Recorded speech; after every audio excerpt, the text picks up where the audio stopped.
If ever there is one driver which can propel our country to full-scale developed status, then it is through quality skills training. On that front, the Council for Technical and Vocational Education and Training, COTVET, through a Skills Development Fund, is spearheading that agenda in Ghana. Who is going to provide the service? And our main focus has been on mass production of garments. There was a lot of talk about Sakawa. Are you able to use these same processes to also apprehend people? That is correct. Our research showed that Ghana was, I think, number 8 in the world when it comes to cybercrime. On this program, we shall open up the SDF to you. So SDF is here to support businesses to train their staff to be very productive. All that we're trying to do is to build a very solid human capital base. We shall profile beneficiaries of SDF. We are now even positioned to train about 400 workers. We gave them $276,000 US. There is a fund from which we are giving grants to businesses to address these challenges. You develop these moringa plants into product like soap, creams. Okay. My name is Albert Tankra and I bring you SDF Diaries. Make a date with me on GTV. SDF is an initiative of the Government of Ghana with support from the World Bank and Danida.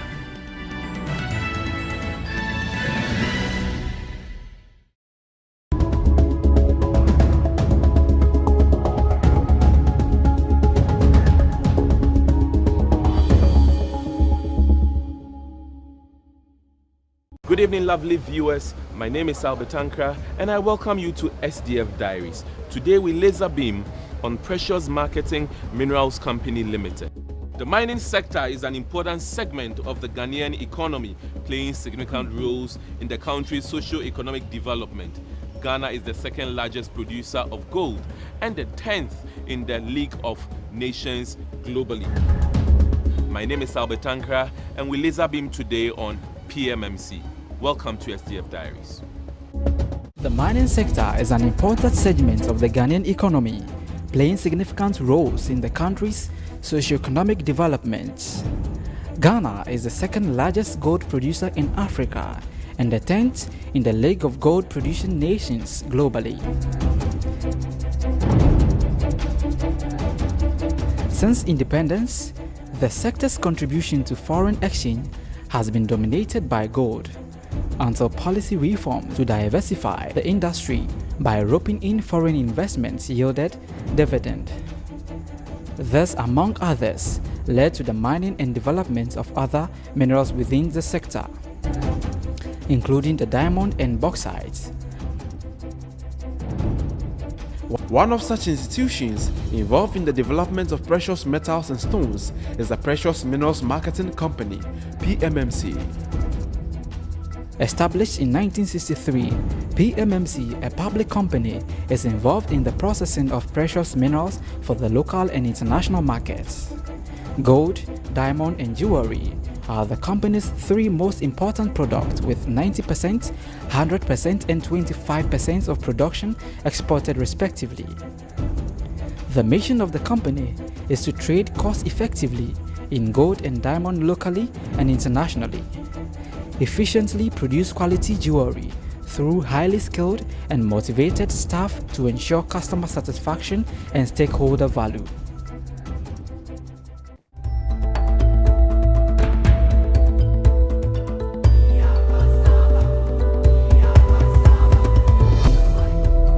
Then there was the need, or the government of the PNDC gave recognition to the need for small-scale mining, because then it was being done in an illegal manner.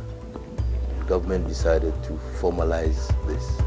Hence, the creation, or the LI 219 was passed to give small-scale mining that recognition and a company to be able to market the goods or the gold from the small-scale mining sector.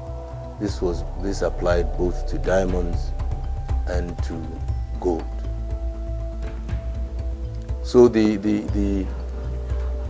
vision that you are asking evolved from this idea of ensuring that the small-scale miners had a market. Therefore, PMMC's vision became one of buying gold from the small-scale miners, competitive prices, and to market same overseas. Then also to trade competitively in diamonds. Then the third major aspect of the vision was to also go into the manufacture of jewelry with the gold bought from the small-scale miners.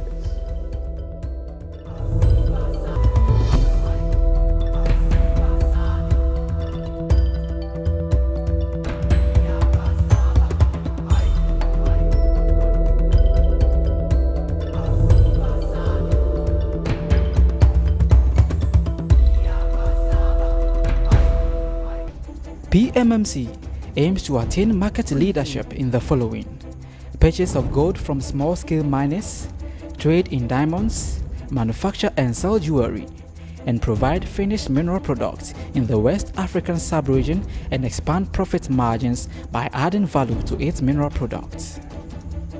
However, PMMC's current operational model is not sustainable in the evolution of the global precious mineral market. The company primarily sells low-value rough diamonds. It also ships rough diamonds to foreign countries, predominantly India, Belgium and Dubai, for cutting and polishing. The finished diamond products are then shipped back to Ghana to be sold for jewelry making. In effect, the value addition to PMMC's product is done internationally at high service, operational and logistics costs.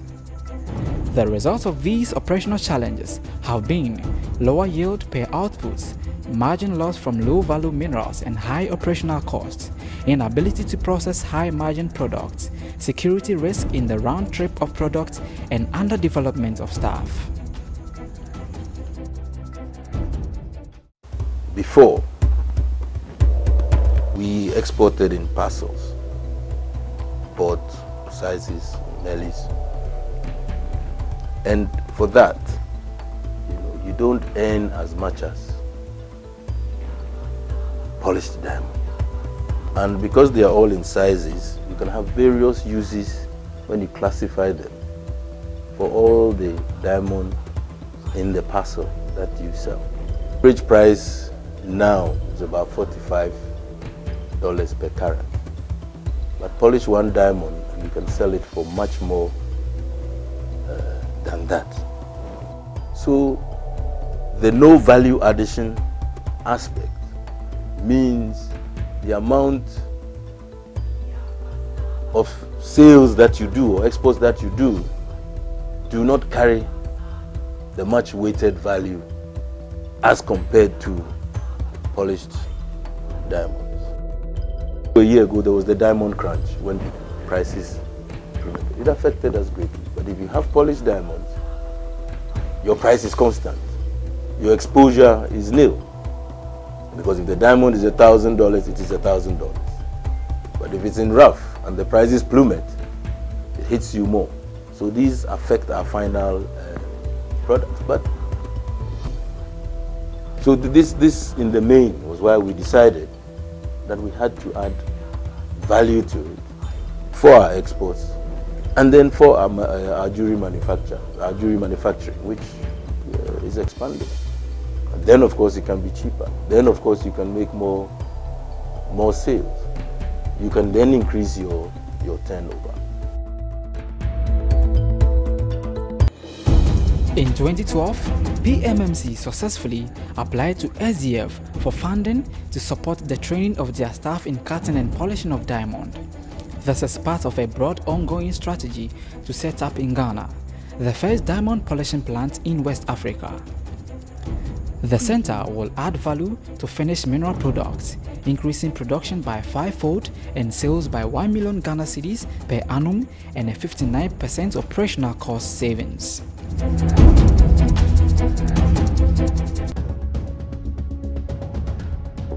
You know, PMMC is the leading diamond and gold processor in the country. they convert gold into jewelry, into rings, into all kinds of jewelry products. Now, they wanted to move from the traditional gold into diamonds, now cutting and polishing. Currently, they get cut diamond, polished diamond from abroad, from India, from Israel, from Belgium. What happens is the diamond that we mine in Ghana, we send them all over the place, to Belgium, to India, to Israel, just for polishing and for cutting. And after that, PMMC uses this in its production process for the jewelry that you find, those nice pieces of jewelry you find now. It doesn't make sense. It goes abroad, cut, polished, it comes back, and it's twice its cost. Now, what we wanted to do, PMMC wanted to just set up a training service for its staff, basically to get training in diamond cutting and polishing. So they got training institutions, a training institution in Dubai, Grantees Diamonds, which is a world-recognized training provider in diamond cutting and polishing, to come and train 60 of their staff, basically in the art of cutting and polishing diamond. Basically, all the diamonds we mine in Ghana, those in Cote d'Ivoire, in Liberia, and Sierra Leone, would find their way here to Ghana. We cut, we polish, and we send to them. In the process, we can get so much value added. So this would become the only cutting and polishing center in West Africa. And we felt this is an amazing opportunity for us to add value to our diamonds, before they're shipped, and also to add value to diamonds that are mined across the sub-region, just so that we can have the skilled labor in Ghana, we can have revenues accruing to PMMC and the government and all of us. And also it's going to be easier to have feedstock of diamond, cut and polished diamond, going into production processes for our jewelers in the country. And so we found this to be a very interesting project which we are supporting, and as I speak, training is ongoing and expected to complete in the next couple of weeks. And we hope that this will become, if you will, a benchmark, for businesses in that industry in West Africa to emulate.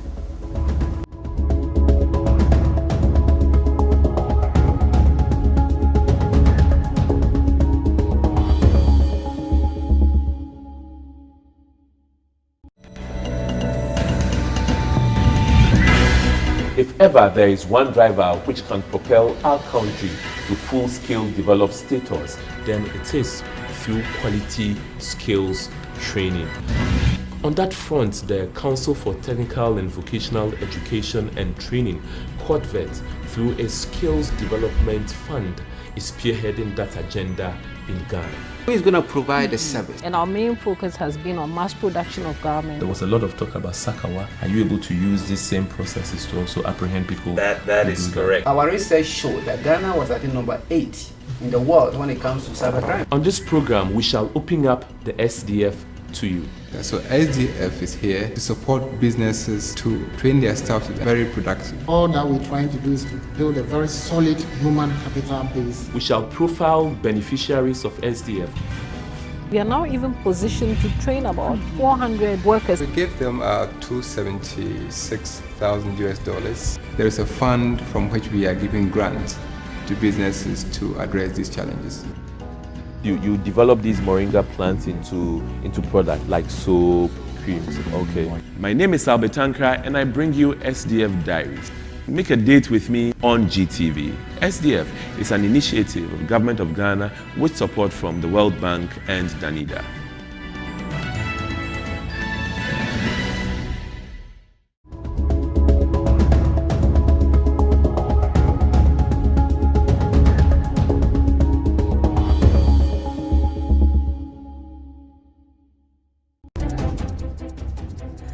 Grantees Diamonds LLC is an international training institution with expertise in diamond cutting and polishing, based in Dubai. The center has a track record of providing high-quality practical tuition in diamond cutting and polishing. With funding from SDF, PMMC has engaged a consultant from Grantees Diamonds LLC to train 60 of their staff in diamond cutting and polishing. We want to train them top class of polishers, which we can compare to the other countries like India, another polishing the country who is polishing diamonds. We want to compare with them. Teaching them, we have to go step by step. Like first, they should know what is diamond. The main thing is they have to get inside the diamond, because there is some inclusives in diamonds also. So first they should be understand what is diamond and how, from which side you have to polish and everything. From rough diamond, we start from rough diamond to polish. There are many steps in polishing also, 5 to 6 steps, and they have to polish different. One will polish the top portion, one will polish the bottom portion.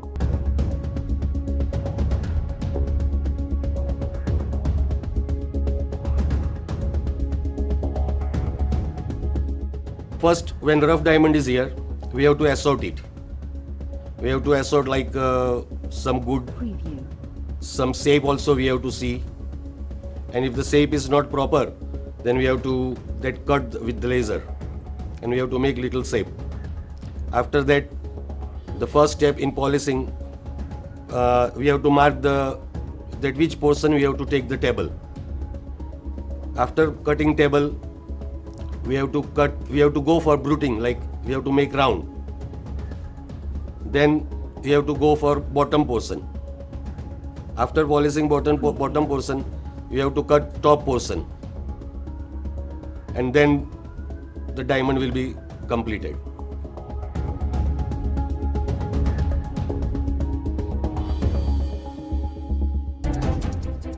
It is expected that at the end of the 8-month project, staff of PMMC will be equipped in polishing and cutting diamonds.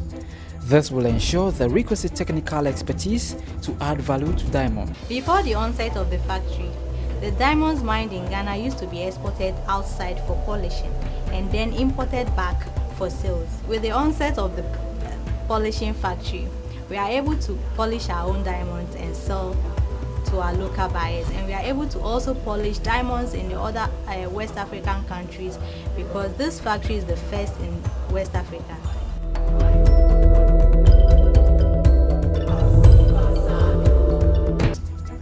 The days when PMMC paid so much to have their product processed abroad will soon be over. At the end of the training, I want to be able to be perfect at all angles of the cut. These skills will enhance it in many ways, because as you know, there are lots of diamonds that we deal with. There are rough diamonds, the color of the diamonds, and the quality of the diamonds. This skill will help us to know the type of diamond we are dealing with, know how quality the diamond should be, because when I came, I didn't know anything about diamonds, but with the skills I can be able to tell you the type of diamond I'm dealing with, whether they are quality or they are not quality, and the type of cut, because some cuts are rough, some cuts are not perfect. So the training is helping me to be able to cut a perfect diamond, and to be able to explore different type of, even the tools, because there are a lot of tools that we use in cutting the angles. We have the star, we have the bottom facet, and we have the 8 facets. And as of now, we are being trained to cut all the facets. So the skills that acquire a lot. I can now sort diamonds in their different shapes and colors according to sizes. I can polish a diamond from its first stage to the end. Initially, I was polishing one side, one part of it. It goes through 5 stages. I was polishing only one part of it. And now I can polish the whole diamond from the raw state to a finished goods. Initially, the company used to export diamonds in their raw state. And then it goes outside of Africa, and then it gets polished and brought back in and sold at a very high price. Then now, if I'm being trained to add value to a rough diamond, I think it's going to help me, help my company, help my nation by adding value to the diamond here in Ghana and then selling them, which is going to gain the company more revenue and in turns increase my salary at the end of the month. And after the training session, I'll acquire the technical know-how how to handle the machinery at the diamond factory. We have a lot of tools here that needs to be learned, and we have the Katura, a whole lot of machine. We have the laser, a whole lot. And after the training section, I expect to know how to handle all these machines at the factory, where it is placed, where you must work and where you should not work, to know where the problems are. So this is what I have to learn. And now again, to acquire the valuation of diamonds, how to value the diamond at the end of the day, how to value it, how to know the priority, that is the clarity of the diamond.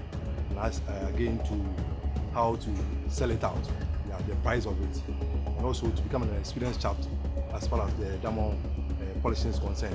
That means to know how to polish the 57 facet, that is the size of the diamond.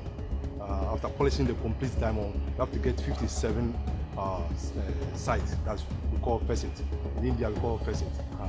So initially, you know, the diamond factory, initially it was manual. It was manual. Everything was done by man, and like there wasn't any tools or equipment to support. But with the introduction or the implementation of like laser machine and then the bruta, I think work has become that very simple for us, and it will increase productivity. We are here for teaching them that they should be master, and for that we will do anything for them. Fully skilled in diamond, fully when they are completely ready, we can compare with anybody. Any polishing, the country who is polishing diamond, we can compete it with them.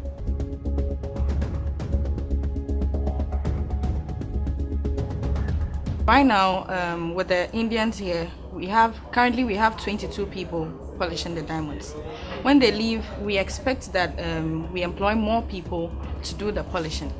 And then with the skills and everything they have taught those here, we expect that when they leave, whatever they have acquired, they'll be able to help the others who will come, train them. So at the end of the day, we want to polish valued high-class diamonds that will be able to compete on the market with any other diamonds from any other diamond polishing centers across the world.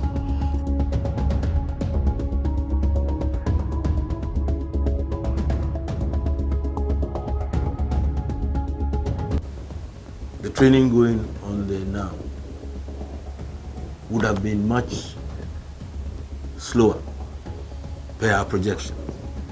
But we are grateful to COVID for coming in, looking at our proposal and its benefits, and the grant that we have been given.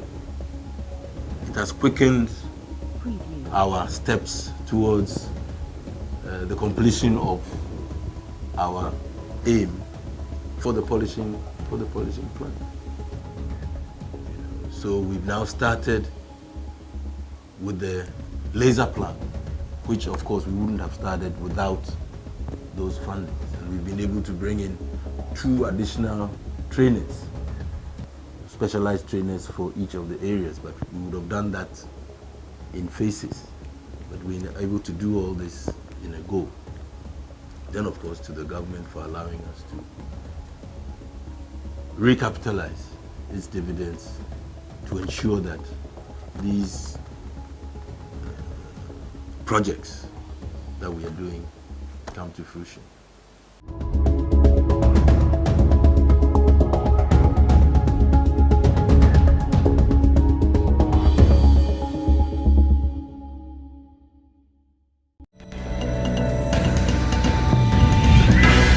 If ever there is one driver which can propel our country to full-scale developed status, then it is through quality skills training.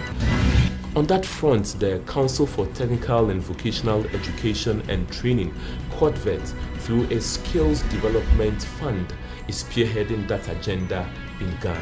Who is going to provide the service? And our main focus has been on mass production of garments. There was a lot of talk about Sakawa. Are you able to use these same processes to also apprehend people? That is correct. Our research showed that Ghana was at number 8 in the world when it comes to cybercrime. On this program, we shall open up the SDF to you. So SDF is here to support businesses to train their staff to be very productive. All that we're trying to do is to build a very solid human capital base. We shall profile beneficiaries of SDF. We are now even positioned to train about 400 workers. We gave them $276,000 US. There is a fund from which we are giving grants to businesses to address these challenges. You develop these moringa plants into product like soap, creams. Okay. My name is Albetankra and I bring you SDF Diaries. Make a date with me on GTV. SDF is an initiative of the Government of Ghana with support from the World Bank and Danida.